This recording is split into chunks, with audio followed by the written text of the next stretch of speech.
France से भारत को मिले लड़ाकू विमान राफेल पर सियासत भी शुरू हो गई है। कांग्रेस नेता रणदीप सुरजेवाला ने ट्वीट कर सरकार से 5 सवाल पूछे हैं। सुरजेवाला ने सवाल किया है कि 526 करोड़ का एक राफेल अब 1670 करोड़ रुपए में क्यों खरीदा गया। 126 राफेल के बजाय आखिर 36 ही क्यों? मेक इन इंडिया की बजाय मेक इन फ्रांस क्यों? और इसकी खरीदी में आखिर देरी क्यों हुई? 5 साल की देरी आखिर इसमें क्यों हुई? ये सवाल रणदीप सुरजेवाला ने किए हैं। दिग्विजय ने भी निशाना साधा है और कांग्रेस और बीजेपी की डील में बड़ा अंतर उन्होंने अपने स्टेटमेंट में बताया है। 126 राफेल खरीदने के लिए यूपीए ने फैसला लिया था, जिसकी जगह एनडीए सरकार ने 36 राफेल खरीदे। 18 राफेल को छोड़कर बाकी एचएएल हिंदुस्तान एरोनॉटिकल लिमिटेड द्वारा बनाए जाने थे। कांग्रेस पार्टी के आधिकारिक ट्विटर हैंडल से ट्वीट कर राफेल की खरीदी का श्रेय लिया गया है। तो वही दिग्विजय सिंह ने राफेल की खरीदी पर कई तरह के सवाल उठाए हैं। दिग्विजय का कहना है कि कांग्रेस और बीजेपी की डील में बड़ा अंतर है।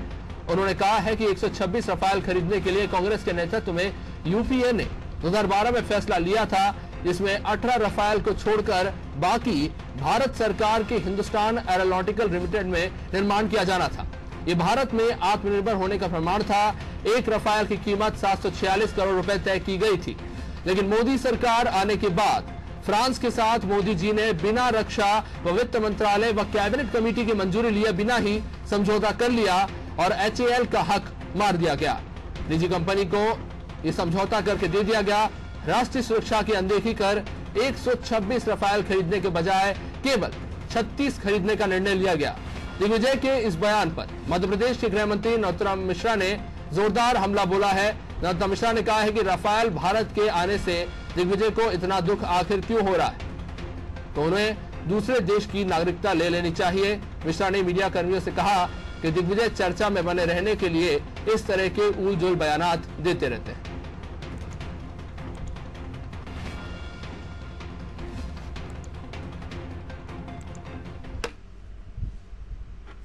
मोदी जी ने सरकार में आने के बाद बिना कैबिनेट कमेटी के अप्रूवल के, बिना रक्षा मंत्रालय के सलाह के, बिना वित्त मंत्रालय के सलाह कर चुपचाप जाकर फ्रांस की सरकार के साथ समझौता कर लिया और 126 हवाई जहाजों के जो भारत की सुरक्षा के लिए जरूरी थे उन्हें घटाकर 36 कर दिए और क्या कीमत तय हुई, उसका नेगोशिएशन हुआ कि नहीं हुआ, उसकी कोई जानकारी नहीं। ये सारे सवाल हैं जिसका जवाब ना तो मोदी जी देते हैं ना सरकार देती है और कहीं ना कहीं कुछ राज छुपा हुआ है जिसे बताते नहीं है। चौकीदार बनकर चौकीदारी करने का वादा मोदी जी ने किया था, लेकिन सही चौकीदारी नहीं कर पाए, ये बात साफ है। उन्हें जवाब देना होगा। विपक्ष का अधिकार है जवाब मांगना और हम जवाब मांगेंगे, दृढ़ता से मांगेंगे और इन्हें जवाब देना होगा। देश का माथा आज गौरव से गौरवान्वित होगा। केवल 3 जगह मायूसी होगी अगर होगी तो, या मातम होगा तो 3 ही जगह होगा, चीन में, पाकिस्तान में और जो सुबह से ट्वीट कर रहे हैं उनके यहाँ। जो लोग रोज सुबह उठकर कभी सेना का मनोबल गिराते, कभी देश के सम्मान और स्वाभिमान को आहत करते, पुलिस का मनोबल गिराते, ऐसे लोगों को तो अच्छा हो कि किसी दूसरे राष्ट्र की नागरिकता ले लें। कम से कम देश के स्वाभिमान और सम्मान के साथ तो सुबह उठ के न खेलें। तो जैसा कि आपने सुना, राफेल विमान जो 5 विमान आज भारत पहुंचे हैं हरियाणा के अंबाला एयरबेस में, उसके बाद जहां एक तरफ कई तरह के लोग हैं, कई तरह की बयानबाजी हो रही है, लोगों में खुशी है, हिंदुस्तान की वायुसेना को एक बड़ी ताकत मिलने जा रही है, तो वही दूसरी तरफ कांग्रेस ने कुछ सवाल उठाए। 5 सवाल पूछे गए हैं, रणदीप सुरजेवाला ने पूछे हैं ट्विटर हैंडल के जरिए। इनमें उनका पहला सवाल यही है कि भैया 526 करोड़ का विमान 1670 करोड़ में क्यों खरीदा गया, जब सौदा 2012 में जो कांग्रेस की सरकार में जो सौदा हुआ था उसमें 126 विमान की बात हुई थी, पर जब भाजपा सरकार ने वापस से सौदा किया 2016 में तो तब सिर्फ 36 विमानों का आखिर सौदा क्यों हुआ, इसको लेकर सवाल किए गए हैं। साथ ही साथ इतने महंगे विमान क्यों खरीदे गए, इसको लेकर सवाल उठाया गया। चौथी बात ये कि क्या किसी प्राइवेट कंपनी को फायदा पहुंचाया गया है।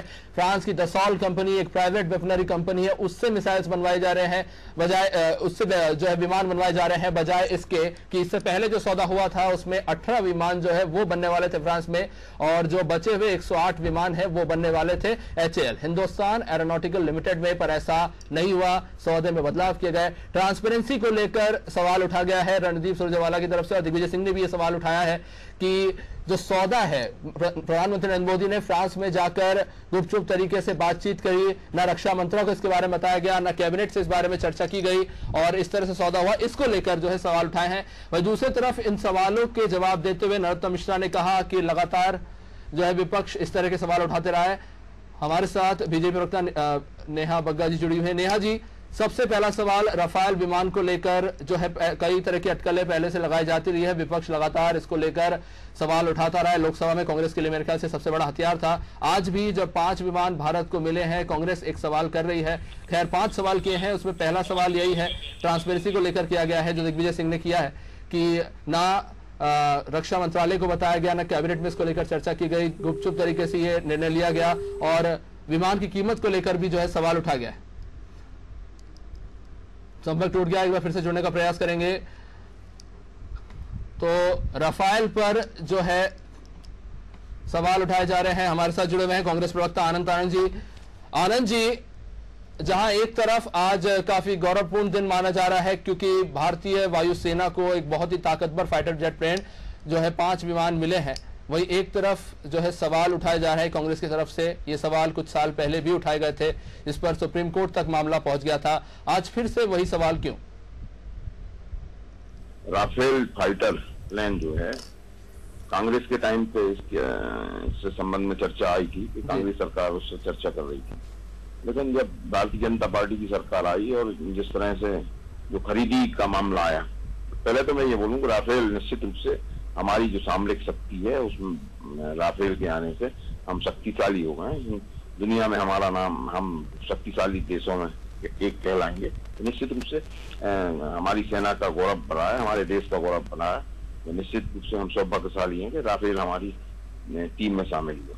दूसरा ये जो बातें आ रही हैं, निश्चित रूप से जब तक उस पर क्लियर नहीं होगा, उसका सच सामने नहीं आया, क्योंकि मुझे ध्यान है कि मेरे पास छत्तीसगढ़ से किसी सज्जन का फोन आया था आज से 3-4 साल पहले। उन्होंने मेरे से बोला था कि राफेल के संबंध में आप इस मामले को उठाते क्यों नहीं है। तो मैंने सोशल मीडिया पे, फेसबुक पे डाला था उस समय, आज से 3-4 साल पहले, कि राफेल का सच जनता के सामने आना चाहिए। और उसके बाद बहुत सारी चर्चाएं चलती हैं, राहुल जी ने भी बात की, लेकिन मेरा आदरणीय प्रधानमंत्री जी से भी अनुरोध है कि इसकी जो भी सच्चाई उसको सामने क्यों नहीं लेके आते, उसकी जो पारदर्शिता थोड़ी खत्म हो जाएगी। जो हमारा उनसे करार है, क्या बात है, किस हिसाब से, उसको क्लियर करने चाहिए, जिससे कि ये सब चीजें हो। लेकिन जिस तरह से बातें होती हैं, जिस तरह से बात हो जाती है राजकीयता की, रक्षा सौदों को लेकर हो रही है, जैसा कि आप भी जानते हैं रक्षा सौदों में कई बार गोपनीयता रखी जाती है। पर यहाँ पर सवाल ये भी है क्योंकि दिग्विजय सिंह ने जो कांग्रेस की सरकार में जो कॉन्ट्रैक्ट किया गया था उसका हवाला देते हुए कहा कि हमारी सरकार में 126 राफेल विमान की डील हुई थी और अब जो है वो 36 पर सिमट गई। इसको लेकर सवाल उठाया। पर सर, अगर आपकी डील इतनी अच्छी थी तो फिर धरातल पर दिखाई क्यों नहीं थी? एक भी राफेल विमान आया ही नहीं। 5 साल बाद आखिरकार अब जाके आ रहा है। इसमें भी हालांकि देरी हुई है, पर आया तो सही। आपकी सरकार में तो वो भी नहीं हुआ था। देखिए, सरकार जब थी और चुनाव हुए और सरकार चली गई, निश्चित रूप से कांग्रेस की सरकार में 126 विमानों का सौदा था। अब जो 36 पे आके समाप्त हुआ, ये सब चीजें क्वेश्चन है ना। हमारी जो सेना की ये डिमांड थी उसके हिसाब से पूर्ति नहीं। ये अगर दिग्विजय सिंह जी ने बोला तो क्या बुरा क्या बोला है भाई? हम तो चाहते हैं ना कि हमारी सेना शक्तिशाली हो, हमारा मस्तक ऊंचा रहे। तो निश्चित रूप से अगर हमारे वरिष्ठ नेता अगर इस बारे में कुछ बोलते हैं तो कहीं ना कहीं तो जो उनका लंबा अनुभव है, जो बात 70 साल की होती है, 70 साल का जो कांग्रेस का अनुभव है, निश्चित रूप से वो हम सौभाग्यशाली है कि हमारे यहाँ ऐसे नेता हैं जिनको इन सब चीजों का ज्ञान है। और ऐसा ज्ञान है कि जो आज चीजें आ रही है सामने, अगर 126 की जगह 36 विमान पे मामला आया, तो उसको क्लियर क्यों नहीं करती सरकार? हर चीज को पारदर्शिता क्यों नहीं रखती? और पारदर्शिता नहीं रखती, और अगर हम क्वेश्चन करते हैं, क्वेश्चन पे क्वेश्चन करते हैं, तो आप बोलते हो कि ये देशद्रोही है। मतलब ये किस तरह की बातें करते हैं? मतलब जो अगर सुरक्षा के मामले में बात करें या देश की अस्मिता के बारे में बात करें तो वो देशद्रोही हो जाएगा। मतलब सवाल करना ही गलत है सरकार से। ये चीजें सुधरनी चाहिए, और जनता इन सब चीजों को जानती है। आने वाले समय में इन सब चीजों का जवाब सरकार को मिलेगा। लेकिन ये एक राफेल आने से निश्चित रूप से हमारी जो सामरिक शक्ति है उसमें वृद्धि हुई है। मैं सभी लोगों को बधाई देना चाहता हूँ, सेना को बधाई देना चाहता हूँ। आनंद जी बीजेपी से हमारे साथ शैलेंद्र प्रधान जी जुड़ रहे हैं, आपसे जुड़े रहेंगे। शैलेंद्र जी, आवाज आ रही है आपको? कम आ रही जी। हेलो, आपकी आवाज आ रही? जी, स्पष्ट आवाज आ रही है शैलेंद्र जी।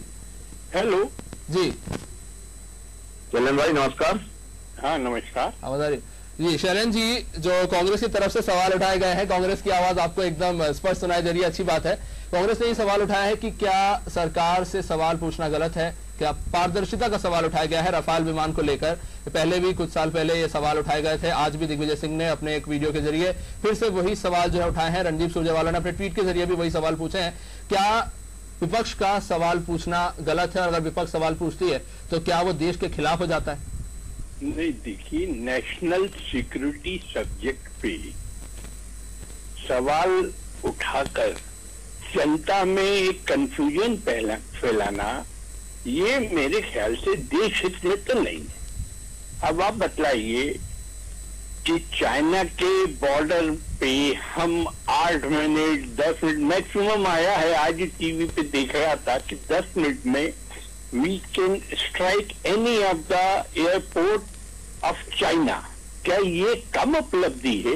क्या इसके लिए देश के आत्मसम्मान को बढ़ाना चाहिए या उस पर डाउट क्रिएट करना चाहिए? शैलेंद्र जी, आपको स्पष्ट कर दूं, दिग्विजय सिंह ने अपने वीडियो की शुरुआत में ये बात कही थी कि गर्व की बात है कि जो रफाल विमान है वो मिला है, पर सवाल वही उठाए गए हैं। और गृहमंत्री नरोत्तम मिश्रा जी, जो कि इतने बड़े पद पर बैठे हैं, सम्माननीय व्यक्ति है, उन्होंने इसका जो स्टेटमेंट देते हुए ये कहा था कि जो इस तरह के सवाल उठा रहे हैं उनको दूसरे देश की नागरिकता ले लेनी चाहिए। क्या ये स्टेटमेंट आप सही मानते हैं कि अगर कोई सवाल उठाता है सरकार के खिलाफ उसको देश ही छोड़ देना चाहिए? लोग हमेशा कमीशन खाते रहे हैं जी, और उनके पेट में वही बार बार दर्द उठ रहा है कि इन्होंने कितना कमीशन खाया।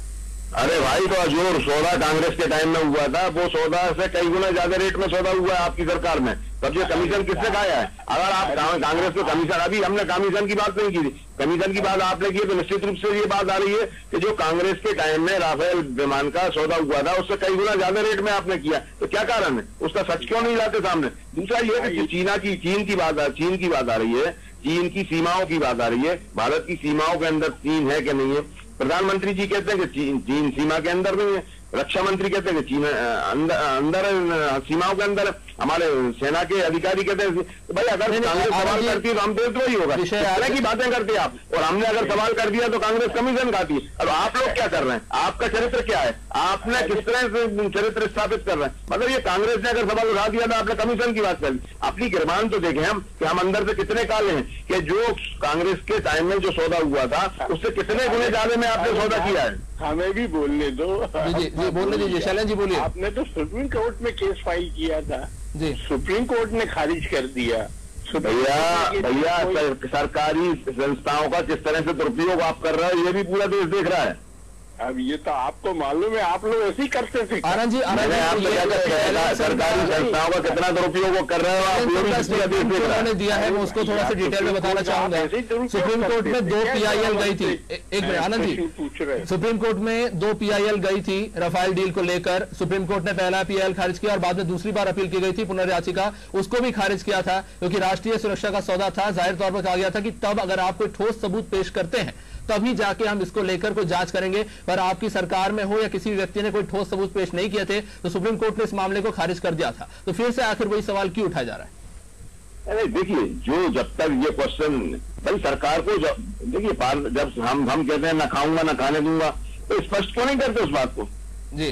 जब हम ये बोलना है, साफ बोलते हैं ना खाऊंगा ना खाने दूंगा, तो स्पष्ट क्यों नहीं करते भाई? आज भारतीय जनता पार्टी की केंद्र की सरकार के 6 साल के शासनकाल में पूरे देश भर में कोई सी भी भारतीय जनता पार्टी की स्टेट हो, वहां पर भ्रष्टाचार इतनी चरम सीमा पे पहुंच गया कि भारतीय जनता पार्टी के कार्यकर्ता और नेता कहते हैं मौजूदा हालातों को देखें और जिस तरह के स्टेटमेंट दोनों ही पार्टी से आए हैं, ऐसा लग रहा है कि राफेल डील को लेकर दोनों ही पार्टी क्रेडिट लेने की होड़ में लगी। कांग्रेस छोड़ के बीजेपी वो भी आप खरीद रहे हैं, वो भी आप खरीद रहे हैं ना भाई।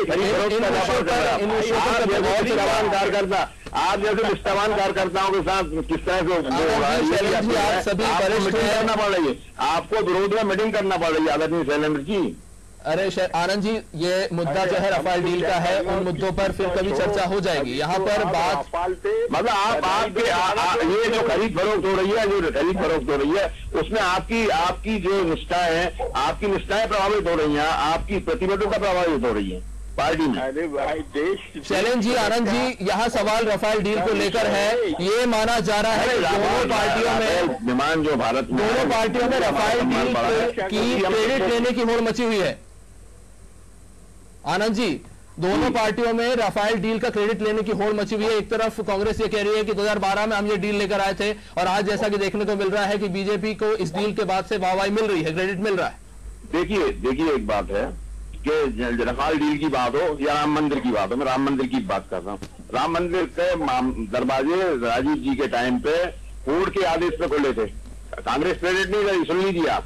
राम मंदिर के दरवाजे कोर्ट के आदेश पर राजीव जी के समय में खुले थे। राम चबूतरे का शिलान्यास राजीव गांधी ने किया था, नंबर 1। ठीक है,